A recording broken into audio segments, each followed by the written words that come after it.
Historical Eats, Historical Eats, Historical Eats.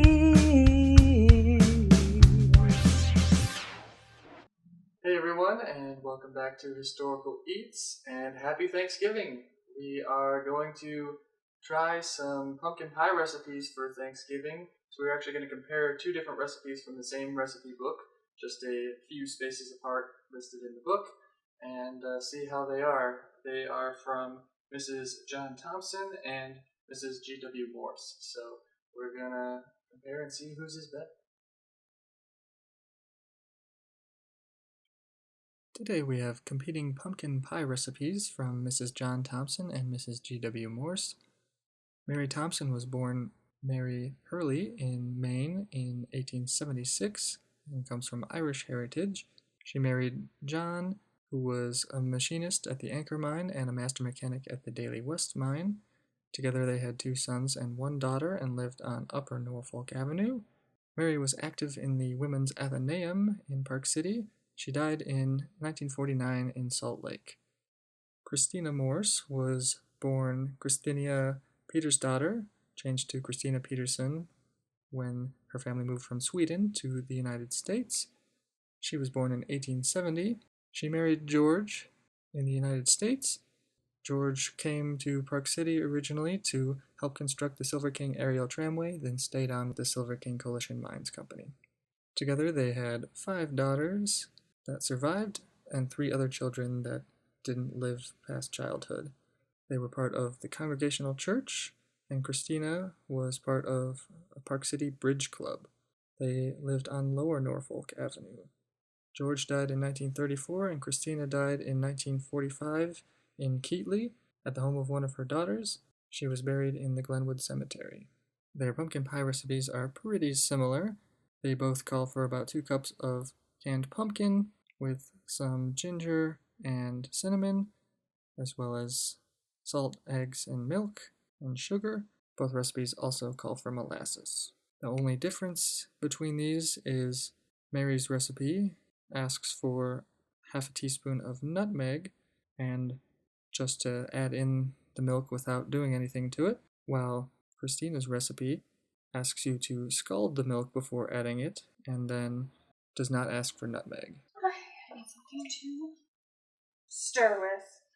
Before you do that, do you know how to scald milk, Sophie? No, how do you scald milk? You put it on the stove top, let it come to a boil, stir frequently, and when it has like little bubbles forming around the edge and is steaming, then your milk is scalded and it's ready to go. Now the recipe came with a recipe for dough, so we found, just a general old recipe for pie crust dough and made that and used it for both pies. So basically, you just add in all of the ingredients together into a liquidy mixture and pour it into the pie tin when your dough is placed in it and bake it with a quick oven, which is generally 450 to 500 degrees, so we rolled with 475 degrees. Alright, welcome back to the museum. We are here to try our competing pumpkin pie recipes, and there's not really much of a difference in these recipes. The only difference is one of them has nutmeg in it, while the other does not, and then one of them, the milk was scalded before it was added to the rest of the ingredients, and the other one, it was just added in cold. So. Is that Italian? Yeah, that's what the recipe said, so those are the only differences, so we'll see. Great question. No, we actually accidentally scalded. Yeah. Does scalded mean boiled? Does Yeah, scalded mean basically. microwave? Yeah, you can do it in the microwave, but yeah, it's basically just boiling it. Now, does the same one with nutmeg have scalded milk, or no? Okay. It's actually opposite. So one has nutmeg, one had the scalded milk. Cool. Yeah. So on our right in the red dish, we've got the pumpkin pie from Mrs. John Thompson, and then on the left, we've got our pumpkin or squash pie. We went with pumpkin to compare them from Mrs. G.W. Morse. So why don't we start with the one on the left, the white plate. That was a big piece of pie. My guess is this one has the scalded. Oh no, this one looks like it has.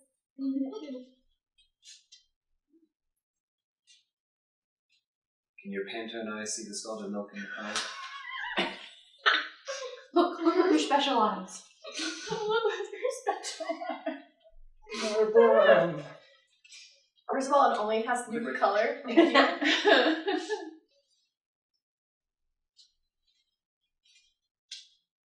Morgan coming out with the jokes. I also think this is a scalded milk one. I do too. What makes you think that? Because I don't taste nutmeg. Okay. Agree. No, it's just not as sweet. Good reasoning. Thank you. Yeah, pretty good overall. I mean, it tastes like pumpkin pie. Yeah. Nothing like incredible, but it's good. It has not changed my worldview on pumpkin pie. Are you not? Are you an I- anti-pumpkin I pie? am anti. I will You a eat it. pecan pie person? And apple. Yes. That's what you need to make next is a pecan pie. I'm actually not a pecan pie person. I'm a chocolate bourbon pecan pie person. Ooh. Very specific. Yes. The pecans need a little I'll let my pecan more pie. kick to it. I'm a berry pie person. It's good. Alright, on to the next one. And then you can finish the first one if you really liked it later. Well, alrighty, yeah. I'm not sure how I feel about that. Where's the nutmeg? Yes, Yeah, there's spice. the nutmeg. Oh, there it is. Oh, you know what? I actually like this one better. Yeah, me too. It's nutmeg? sweeter. Yeah. Not that this one's bad. It would need like It's a little whipped bland. cream. Yeah. I think mine had more molasses and sugar in it too.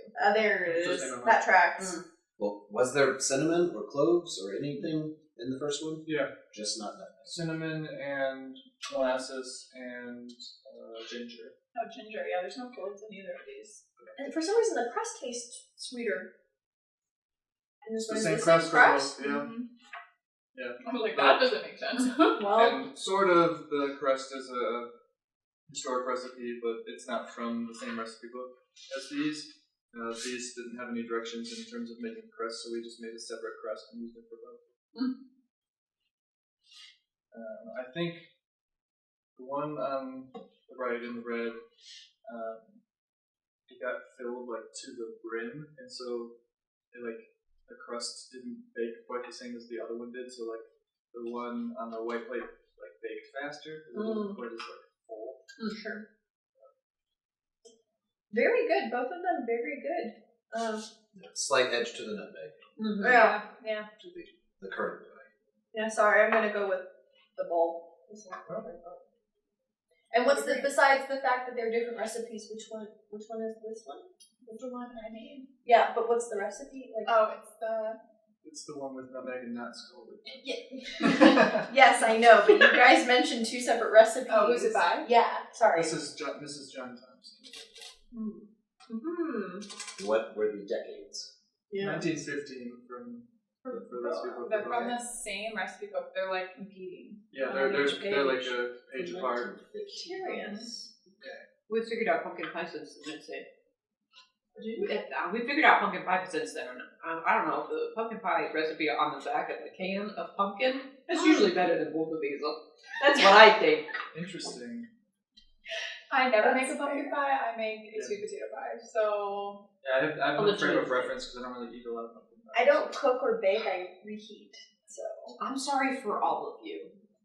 And we serve these cold. How do you guys normally eat your pumpkin pie? Warm, room temperature, cold? My grandpa used to say that he liked two kinds of pie, hot and cold.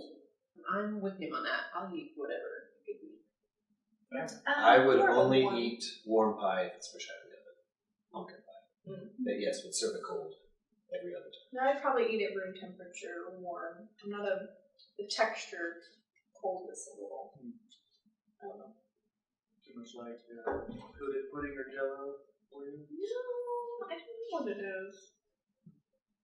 Can't describe it really. It's not bad. Overall, pretty decent. So thumbs up again. Whipped cream or something. If you like pumpkin pie, they're decent. I would recommend the nutmeg as what everybody else. So Yeah. Whatever. Well done, you two. Thank you. Maybe a plug for the recipe in our next newsletter?